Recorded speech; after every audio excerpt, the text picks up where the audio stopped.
जय श्री कृष्णा, राधे राधे। आप सभी को माघ मास की ढेरों हार्दिक शुभकामनाएं। तो आइए माघ मास के अध्याय को बढ़ाते हुए आज हम आपके लिए लेकर आए हैं अध्याय 17, 18 और 19। तो आइए शुरू करते हैं। इन अध्याय को पूर्ण रूप से समझने के लिए आपको इससे पिछले अध्याय सुनना बहुत आवश्यक है, जिसका लिंक आपको डिस्क्रिप्शन बॉक्स में मिल जाएगा। तो आइए शुरू करते हैं। अध्याय 17। अप्सरा कहने लगी कि हे राक्षस, वह ब्राह्मण कहने लगा कि इंद्र इस प्रकार अपनी अमरावतीपुरी को गया, सो हे कल्याणी, तुम भी देवताओं से सेवा किए जाने वाले प्रयाग में माघ मास में स्नान करने से निष्पाप होकर स्वर्ग में जाओगी। सो मैंने उस ब्राह्मण के यह वचन सुनकर उनके पैरों में पड़कर प्रणाम किया और घर में आकर सब भाई बांधव नौकर चाकर धनाधिक त्याग कर शरीर को नष्ट होने वाली वस्तु समझकर घर से निकली और माघ मास में गंगा यमुना के संगम पर जाकर स्नान किया। सो हे निशाचर, 3 दिन के स्नान से मेरे सब पाप नष्ट हो गए और 27 दिन के पुण्य से मैं देवता हो गई और पार्वती जी की सखी होकर सुख से निवास करती हूँ। इसलिए मैं प्रयाग के महात्म को याद करके सब देवताओं के सहित माघ मास में प्रयाग स्नान करती हूँ। सो मैंने अपना यह सब वृत्तांत तुमसे कहा। तुम भी इस योनि में पड़ने और ऐसे क्रूप होने का सब कारण कहो। तुम्हारी दाढ़ी और मूछें बहुत बड़ी बड़ी हो गई हैं और पर्वत की गुफा में वास करते हो। निशाचर कहने लगा कि हे भद्रे, सज्जनों से गुप्त बात कहने में भी कोई हानि नहीं होती। मुझको अब कोई संशय नहीं रहा कि मेरा उद्धार तुमसे ही होगा। सो मैं अपना सब वृत्तांत तुमसे कहता हूँ। मैं काशी में वेदों का ज्ञाता था और बड़े उच्च कुल के ब्राह्मण के घर में जन्म लिया था। मैंने राजा, पापी, शूद्र तथा वैश्यों से अनेक प्रकार के दान लिए। मैंने दान लेने में चांडाल को भी नहीं छोड़ा। उस जन्म में मैंने कोई भी धर्म नहीं किया, वहीं पर मृत्यु को प्राप्त हो गया। तीर्थ स्थान पर मरने के कारण नरक में नहीं गया।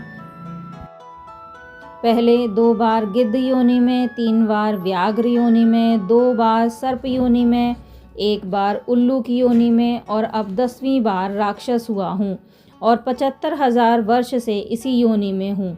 इस स्थान को ही 3 योजन तक मैंने जंतुहीन कर दिया है। बिना अपराध के बहुत से प्राणियों को मैंने नष्ट किया। इस कारण मेरा मन अत्यंत दुखी है। तुम्हारे दर्शन से चित्त में कुछ शांति अवश्य आई है, क्योंकि सज्जनों का संग तुरंत ही सुखदायी होता है।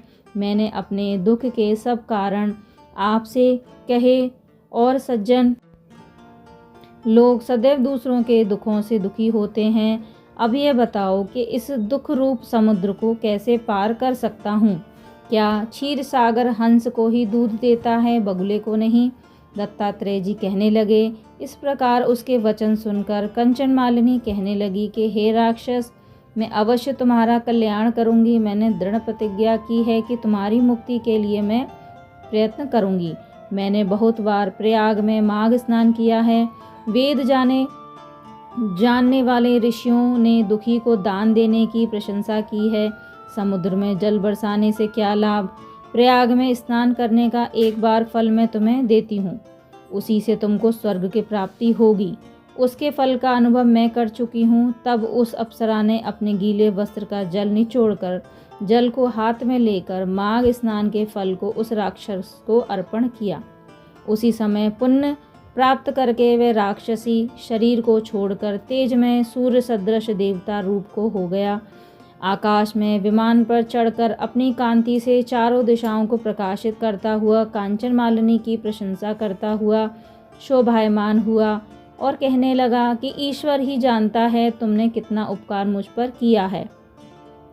अब भी कृपया कुछ भिक्षा दो, जिससे मैं कभी पाप न करूं। अब मैं तुम्हारी आज्ञा पाकर स्वर्ग में जाऊंगा। तब कंचन मालिनी ने कहा कि सदैव धर्म की सेवा करो, काम रूपी शत्रु को जीतो, दूसरे के गुणों तथा दोषों का वर्णन मत करो, शिव और वासुदेव का पूजन करो, इस देह का मोह मत करो पत्नी पुत्र 18वां धनादि अध्याय। की ममता त्यागो, श्री वशिष्ठ सत्य ऋषि बोलो, कहने वैराग्य लगे कि हे भाव राजन, धारण कर मैंने योगी दत्तात्रेय बनो। जी द्वारा मैं कहा तुमसे माघ यह मास धर्म की महात्म लक्षण कहा। कहें। अब माघ मास अब के तुम स्नान का देवता फल रूप सुनो। होकर हे शीघ्र ही परम स्वर्ग को तप, जाओ। दत्तात्रेय माघ जी मास कहने स्नान लगे सब कि इस यज्ञों, प्रकार व्रतों गंधर्वों और से तपों का सेवित फल वह देने वाला राक्षस है। माघ मास कंचन स्नान मालिनी करने को वाले नमस्कार स्वयं तो करके स्वर्ग स्वर्ग में को जाते गया ही हैं, और देव किंतु कन्याओं उनके ने माता वहां और पिता आकर दोनों के कंचन कुलों मालिनी को पर भी पुष्पों स्वर्ग की प्राप्त वर्षा होता की है। और माघ प्रेम मास में पूर्वक स्नान कहा करने कि वाले हे भद्रे, दुराचारी और तुमने कुकर्मी राक्षस का मनुष्य भी उद्धार पापों किया। से मुक्त इस हो दुष्ट जाते के हैं। डर से और कोई इस भी मास स्वर्ग में हरि प्रवेश का नहीं पूजन करता करने था। वाले अब हम निडर होकर पाप विचरेंगे। समुदाय से इस छूटकर प्रकार भगवान के कांचन शरीर वाले मालिनी हो उस जाते राक्षस का हैं। यदि कोई उद्धार आलस करके से भी प्रेम माघ में पूर्वक स्नान देव करता है कन्याओं तो से उसके भी क्रीड़ा सब करते पाप हुए नष्ट हो शिवलोक जाते को हैं। चली जैसे गई। गंधर्व कन्याएं राजा के श्राप से भयंकर कल को भोगती हुई लोमस ऋषि के वचन से माघ में स्नान करने से पापों से छूट गईं। यह वार्ता सुनकर राजा दिलीप विनय से पूछने लगा कि गुरुदेव, ये कन्याएं किसकी थीं? उनको कब और कैसे श्राप मिला? उनके नाम क्या थे? ऋषि के वाक्य से कैसे श्राप मुक्त हुईं और उन्होंने कहाँ पर स्नान किया? आप विस्तार पूर्वक सब कथा कहिए। वशिष्ठ जी कहने लगे कि हे राजा, जैसे अरणि से स्वयं अग्नि उत्पन्न होती है, वैसे ही यह कथा धर्म और संतान उत्पन्न करती है। हे राजन, सुख संगीत नामक गंधर्व की कन्या का नाम विमोहिनी था। सुशीला तथा स्वरवेदी की सुंबरा, चंद्रकांत की सुतारा तथा सुप्रभा की कन्या चंद्रिका, ये 5 सब समान आयु वाली तथा चंद्रमा की जैसी कांति वाली और सुंदर थी। जैसे रात्रि को चंद्रमा शोभायमान होता है, वैसे ही पुष्प की कलियों के समान खिली हुई अप्सराएं थीं।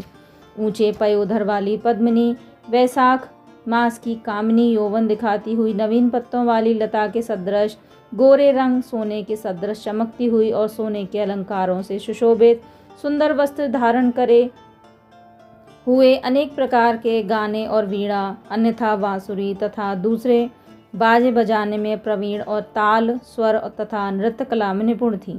इस प्रकार वे कन्याएं क्रीड़ा करती हुई कुबेर के स्थान में विचरती थीं। एक समय कौतुकवश माघ मास में एक वन से दूसरे वन में विचरती हुई मंदिर के पुष्प तोड़कर सरोवर पर गौरी पूजा के लिए गईं।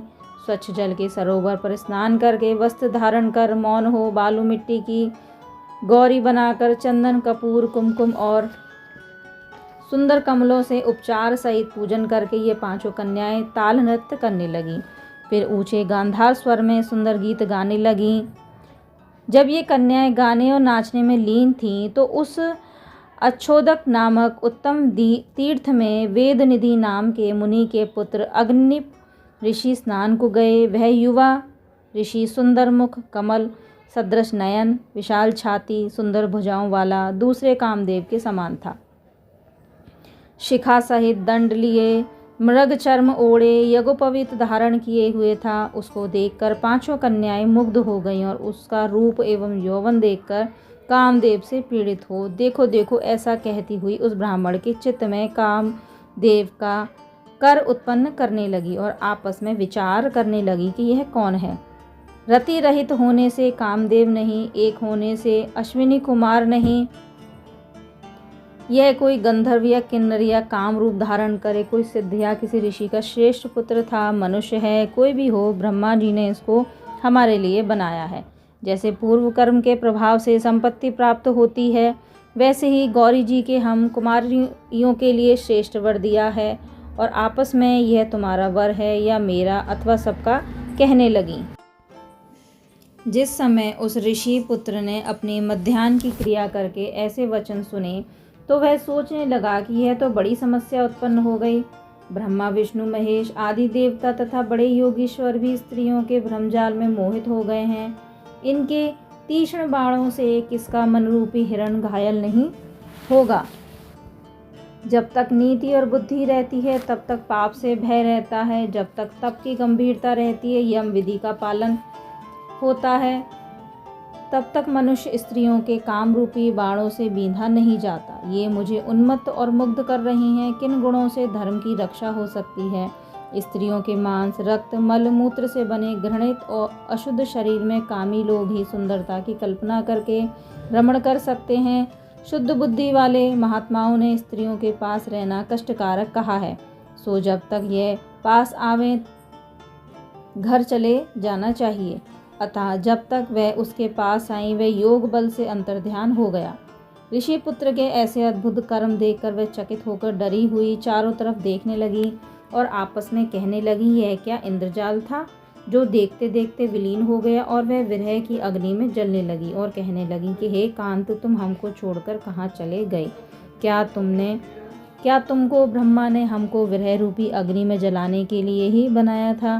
क्या तुम्हारा चित्त दया रहित है जो हमारा चित्त दुखाकर चले गए? क्या तुमको हमारा विश्वास नहीं? क्या तुम कोई मायावी हो? बिना किसी अपराध के हम लोगों पर क्यों क्रोध करते हो? हे हृदयेश्वर, तुम्हारे बिना हम नहीं जिएंगे। जहाँ पर आप गए हो हमें शीघ्र ले चलो, हमारा संताप हरो और हमको दर्शन दो। दया करो, सज्जन लोग किसी का नाश नहीं देखते हैं। अध्याय 19।